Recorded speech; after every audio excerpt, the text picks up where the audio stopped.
Hi, I'm Laura from the Kiwi Country Girl, and today I'm going to show you how to clean and dry your tui growing media bags so that they can be recycled at your local soft plastic recycling collection point.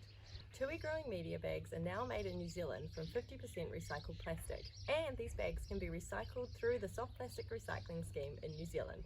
They just need to be clean and dry, so let me show you how to do that. Cut your bag open so that it lies flat.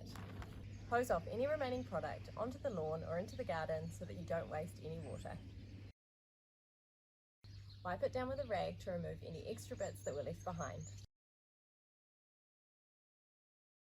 Lay it out somewhere to dry, making sure to weigh it down so that it doesn't blow away.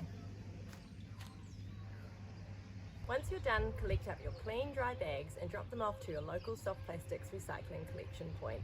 If you're not sure where that is, check out their website www.recycling.kiwi.nz.